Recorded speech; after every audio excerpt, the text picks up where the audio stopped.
Hey, what's going on, guys? Welcome back to my channel. I am filming today's video a little differently. I have my camera just sitting on my countertop or my desk because I just want to feel a little more like free to move, not so stuck in this like frame of doing makeup tutorials. They can get a little stale for me, and by shooting this way, I feel like you guys are sitting here with me in a non-creepy way. I don't know.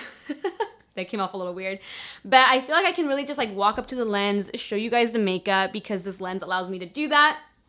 It is a wide angle, so if I move to one side or the other, I might look a little stretched out. So just be aware that objects may appear wider than they really are. And yeah, I just wanted to switch it up because I had just been feeling a little down lately, like not inspired. I hadn't been liking my makeup, and that's okay. Our preferences change, our style of makeup changes, and if you look at my makeup from when I first started my YouTube channel till now, a lot has changed, and especially recently. I just want my skin to look super clean, more so than normal, less powder, more cream products like blush and highlight, and I also want the eyes, the eyeshadow to not look cakey, the lip to not look cakey, and so I've changed a lot of things in my routine that I'm going to be sharing in today's video, along with some tips and tricks, and also featuring the Makeup Forever Reboot Foundation. They are sponsoring today's video. You guys know I have been loving this foundation because it has some amazing skincare benefits to it. It brightens, smooths, firms, hydrates, and evens out skin tone while giving you a natural satin skin-like finish. And I love it because I don't feel bad wearing it all day long. I'll probably honestly leave this makeup on and then just continue editing because, I mean, would you wash this off? I don't think so. So before we get started, don't forget to hit that subscribe button, join the family, and let's get into it. First of all, before I ever do anything, I always brush my brow hairs up just because they tend to get a little crazy. I really want to try that new brow lamination I've been seeing going around Instagram. I think my eyebrows would do really well with it. But anyway, to get started, tip number one is to prime your eyelids with the foundation you're going to be using on your skin. And the reason for that is because the foundation, it's on your skin. If you put on your eyes, naturally, whatever's on your eyes is going to blend into the rest of your face. Sometimes you look at someone's eyeshadow and it's very distinguishable. What word am I going to use there? It's very obvious when the rim of their eyes is lighter than their foundation. Usually it's because the eyeshadow primer was lighter, something like a MAC paint pot in Painterly. That can cause that. Or you use your highlighting concealer to prep your eyelids. And it's also one less product that you have to use, or one less additional product, because you're not gonna have to use an eyeshadow primer. Like I mentioned in the intro, today's foundation is the Makeup Forever Reboot Foundation. I'm using shades Y365 and Y244. I'm gonna blend them together on this little handy dandy palette I forgot I had. And then I'm gonna apply it to my eyelids with my sponge. The foundation does have a really nice natural skin-like satin finish. So it doesn't look overly dewy and overly like wet, and not too mattifying, and it's never drying because it has skincare benefits in it, which is awesome. So let's go ahead and do that.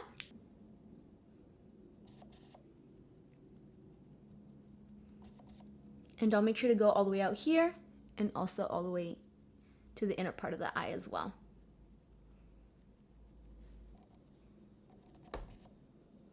And then from there, I'm going to take a translucent powder. You can also use a foundation powder. This CoverFX one is talc free, so it's a little more forgiving in case you need to go back over the eyes with more foundation. But essentially you want a powder to just lightly dust down the brows so you can fill them in, and the outer edge, so that way blending of the eyeshadows is a lot easier.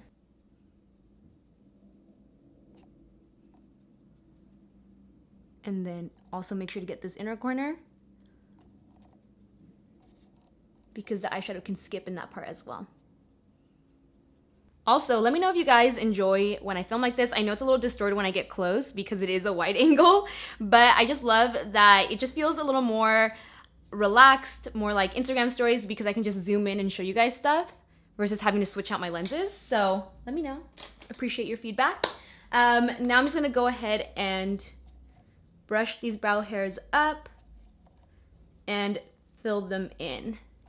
I normally fill in my brows last because that's what I'm used to. I know my brow shape and what works for me, but if you are new to makeup or just want to improve your skills, doing your brows first actually helps map out the shape of your face and the shape of your eyeshadows. So tip number 2, do your brows first. I'm gonna use this NARS Brow Perfector in the shade Naïa.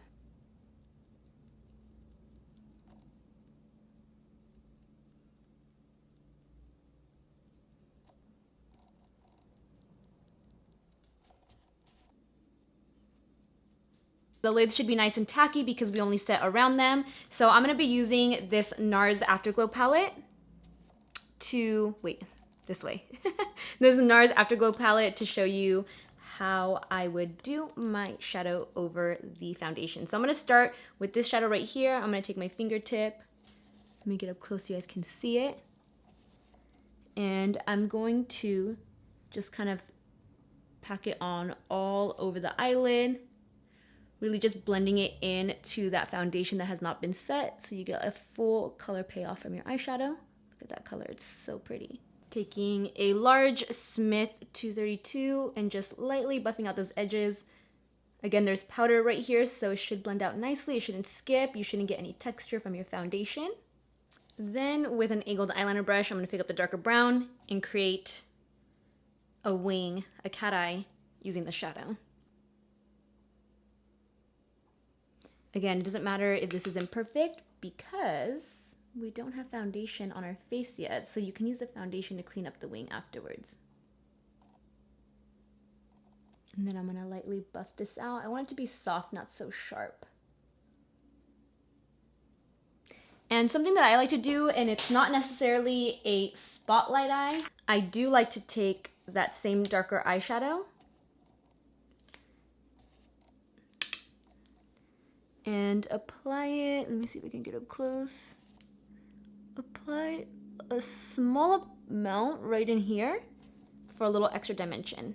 I don't know, I just really like the effect it gives, but you're not gonna take it all the way in like a normal spotlight eye, just a little bit right here.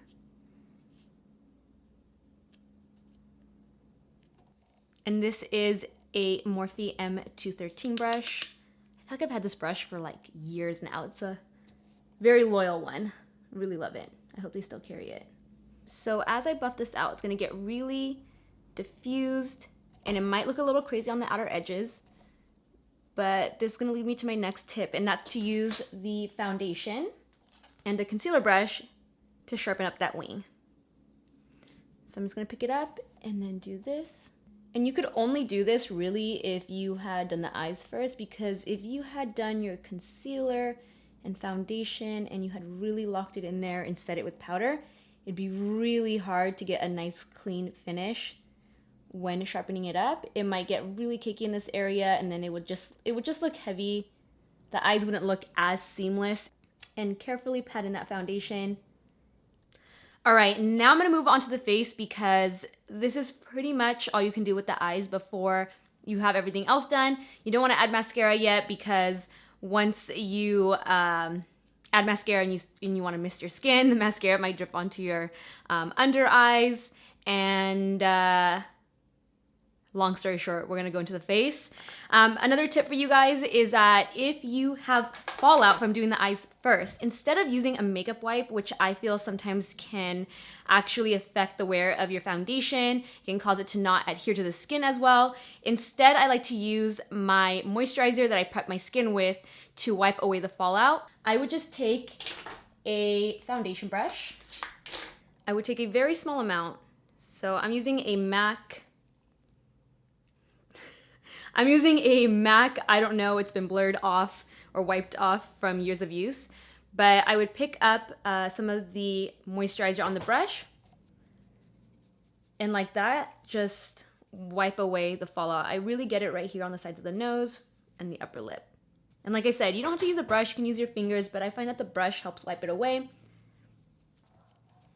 Ta-da! Like new. Okay, so Moving on to the foundation, now you can really see the Makeup Forever Reboot Foundation on the whole face. And if you didn't catch my first video where I used it in a New and Beauty and did more of a natural type of look, you can really see it up close and personal in this video because I'm gonna move up so you guys can see it. As I'm applying it, you'll see that nice satin skin-like finish, and I love this foundation because I don't feel bad wearing it all day long. I can't say that enough. Again, I'm gonna mix the two shades together. I'm gonna work the bottom of the Beauty Blender into the foundation mixture and just start lightly blending it into the skin. And let me move up close so you guys can see the finish.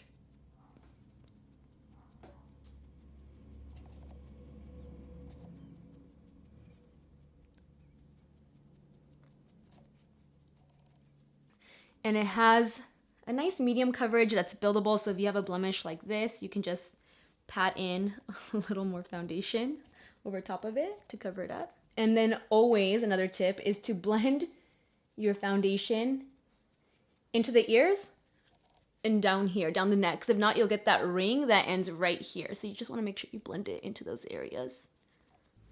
I want to show you a trick that I've been doing with a cream contour. I normally don't cream contour, but I love this for like a really sharp chiseled look that doesn't take a lot of effort. I've been using this Jouer Essential High Coverage Concealer Pen in the shade Coffee.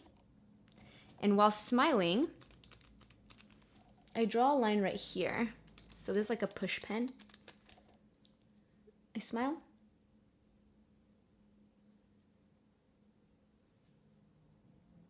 And then while there's foundation on here,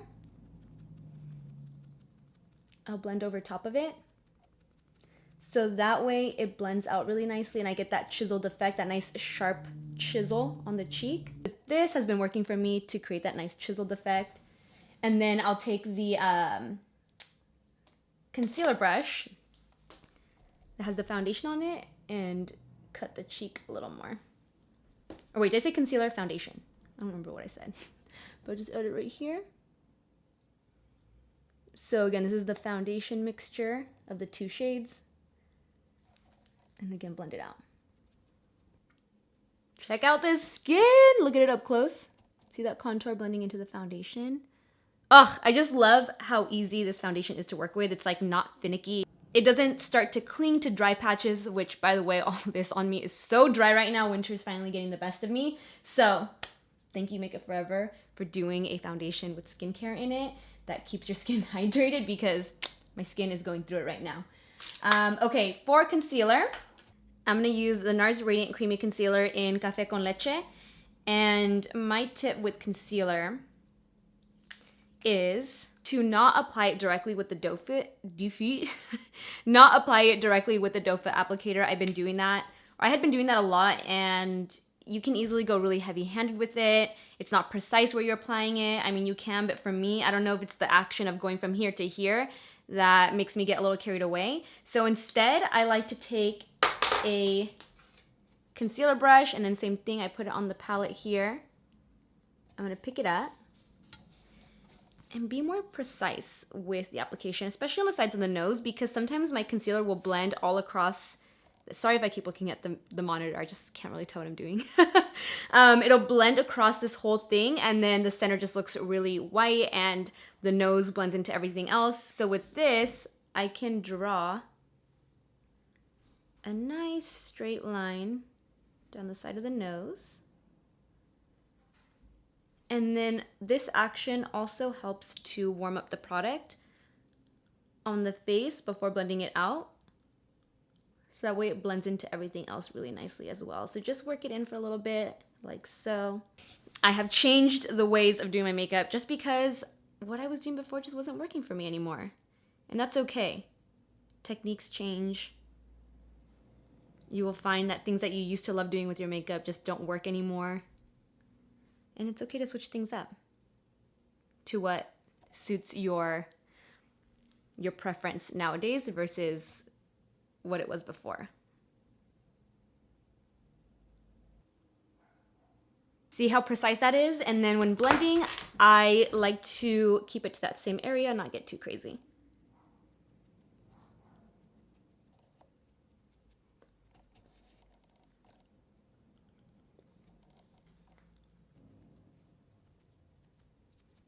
Okay, while we're here, my next tip is to just set the areas that crease a ton, at least the under eyes, because I'm still gonna use a cream blush and a cream highlighter on my face, but I find that the longer I let my wet concealer sit underneath my eyes and it dries down, it's harder to blend out those creases that you get underneath your eyes. So I'm taking, again, my CoverFX Perfect Setting Powder and my LH304 brush, and I'm going to at least set my under eyes and around the nose so that stays locked in place like how it looks right now while I do everything else. Because I don't want to set everything with powder just yet, because then it's harder to work the creams over those areas. But at least I know I can set the under eyes and right here around the nose. Lightly set right here, or at least leave some powder because you'll probably get fallout. So do the eyes, the under, the lower lash line before cream blush and cream highlighter.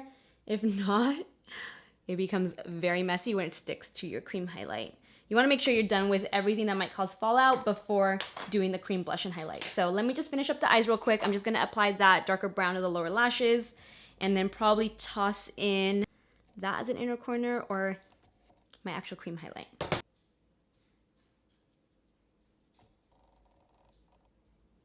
And at the same time, I'm softening out this edge.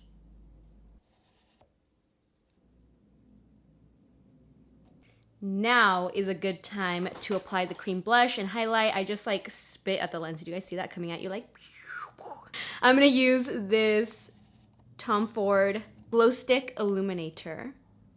Illuminar. I don't know, whatever. And I am going to take my same sponge, pick up the blush side, just really work it into the bottom. You don't want to have, I mean, you could swipe it on your face as well. That works. But I like this technique because it gives you like a nice airbrush finish. So kind of just pat it in. Start with a small amount and then take a cleaner side. I usually take like the flat side and then blend it in some more. And then just keep building on it till you get the amount of color that you want. Now for the highlighting side, I'm going to take the end of the sponge, pick it up, pick it up, pick it up, pick it up, and apply it. Everything turns into a song. Apply it to the high points of the cheeks. I haven't been highlighting the forehead as much because it was looking a little crazy on camera. So that's one or another thing that has changed in my makeup routine. Bridge of the nose. A brush. This is a Sephora Pro Airbrush Shadow. And I'm gonna add a little bit, I'm gonna add, let me get up close so you guys can see the skin. I'm gonna add a little bit right here. Now you guys can see that blush and that highlight also.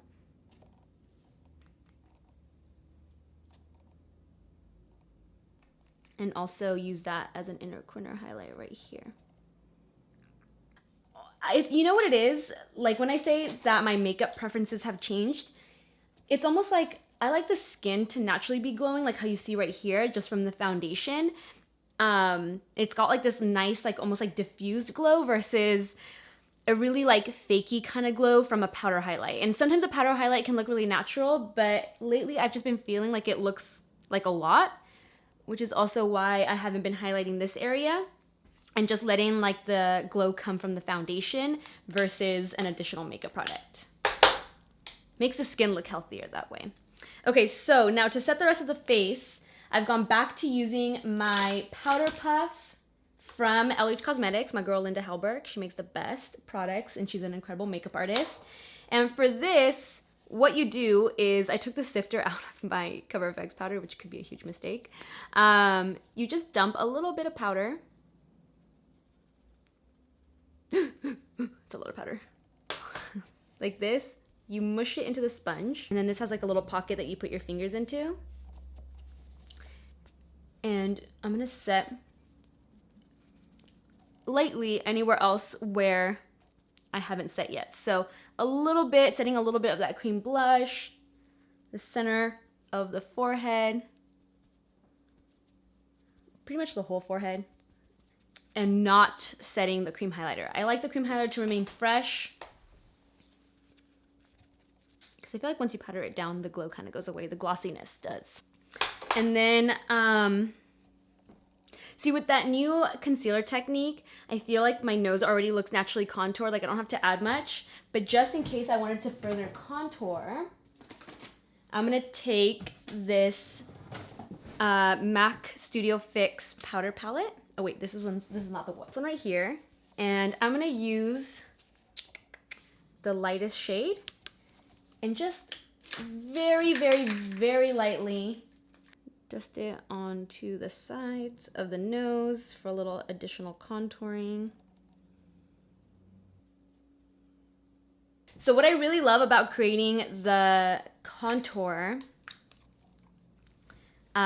with the concealer is that I can go in with a shimmery bronzer over top of that cream contour just to add some bronzy shimmer versus trying to contour with something that's completely matte. So with my hourglass brush, I'm just gonna sweep this onto the forehead very lightly. And if I wanted to like further contour right here, I would just do that with powder, because the more cream contour I dabble in, the crazier I start to look. So for this, I'll just use powder and contour a little bit down here. Before I go back to finishing the eyes, I'm gonna give myself a very light mist of Fix Plus. Prior to doing my face this way, I used to do a ton of Fix Plus because I'd have so much powder on my skin that I needed it to melt in. But this way I can use a little less. So I'm just gonna, my dirty ass towel revealed. This is what I wipe my hands on so that my dirty makeup fingers don't get all over my camera, but it doesn't seem to be working that well. But I'm just gonna mist myself. I also really love this fan from Patrick Ta because sometimes if you go too heavy with Fix Plus, it'll start to drip and ruin your makeup. And this way, it lets it all dry down super quick so that your makeup kind of stays exactly how you applied it. A side pro makeup tip, always take a makeup wipe and just take all the makeup out of your hairline. Sometimes I forget, and then everyone questions if I have gray hair. I do have gray hairs, but not along my hairline.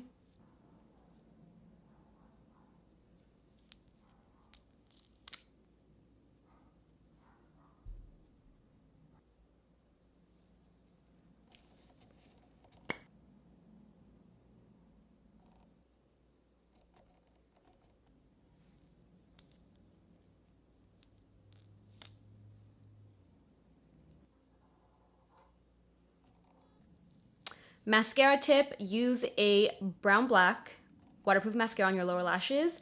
It looks more natural and also doesn't transfer as hard as a thick black mascara would. I love the L'Oreal Voluminous in brown black. I've gone through several bottles. It's my favorite. So I'm just gonna go ahead and apply this and also keep it to the base of your lower lashes. So, see if I can get this on camera without blocking the light. More so, use the tip of the brush and mainly apply the mascara right here versus doing this and applying it all the way to the very tip. If you have long lashes like me, if you do that, you will get mascara underneath your eyes at some point in the day. My final tip for you guys has to do with how I apply my lipstick, but before I do that, I'm just gonna take a giant sip of my giant water bottle because once the lip is on, I get super dehydrated because I don't want to ruin it, so I just don't drink water. Can't be good for you, but you know, anything to keep your makeup looking good. So before I apply my lip, which is gonna be this Pat McGrath Labs Flesh 3109 Matte Trance Lipstick. Look how pretty this color is. Oh, yes, I love it so much. Matte lipsticks, especially in a traditional formula like that, can start to cake up and then just feel like so crusty on your lips. So here's what I'm gonna do. I'm gonna outline my lips first with this ColourPop Lippy Pencil in the shade Brink. I'm gonna fully outline it and kind of fill it in as well.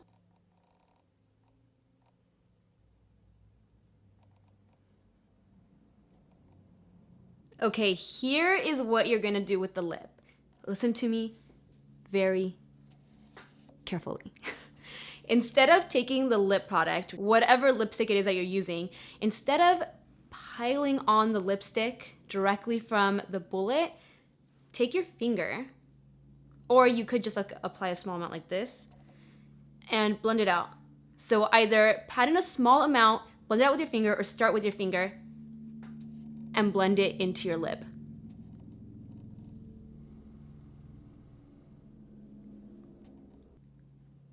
And what this does is it gives you such a nice even layer, and if the lipstick is super pigmented, you'll still get the full pigmentation if you were to apply like layers and layers of lipstick. It gives you a nice even layer that is much more forgiving on the lips and is more comfortable. It will not cake on. You know when you wear a lipstick and then it just starts kicking up, getting crusty, you see like little flakies? Because you're blending and almost like smearing it into the lips, you get a nice thin even layer with still that full pigmentation that lasts longer, feels more comfortable, and you kind of forget, what is with this helicopter, honestly? Like, what is going on? Is like the backyard being raided? I don't know. LA. And what I was trying to say is that you get a nice thin application versus something that's really thick, and it lasts longer, it won't get crusty, and it feels a lot nicer on the lips, and it also won't smear on the outer edges. Me, I don't know what it is about my lips, but if I have on a really thick lip or something really glossy, it'll eventually smear in these outer corners, and when I do this, it doesn't, because there's not a lot of product there. And that concludes this tutorial. I hope you guys learned something new and are loving this new way of me doing my makeup. I really want to stick to doing my makeup here on YouTube the way I would do it in person. The way I did my makeup before on YouTube wasn't necessarily different from how I do it in real life. I tend to still do it the same, which is why sometimes I still look oily on camera. You're supposed to use a lot more powder and mattify when doing camera work. But I just feel like sometimes whenever I would finish a YouTube video, it would just feel like I had a ton of makeup on, and I'm like, realistically, I wouldn't walk out feeling confident in this makeup. But with this makeup, I would, because this is exactly how I would do it, and I feel like the way I filmed this tutorial really reflects that, and I feel like you can really see the products going on the skin and the true finishes, especially with the Makeup Forever Reboot foundation. I can get up close and you guys can see this amazing texture, the cream products, cream highlight, the lip, the eyes, everything. So I hope you guys really enjoyed this style of tutorial. Give it a like if you did. Share this video with anyone who you think might benefit from it. Maybe they want to up their makeup game or up their skills, learn something new. Share it with them. Don't be greedy. Subscribe, hit that notification bell, and I will see you in the next one. Bye, guys. Mwah.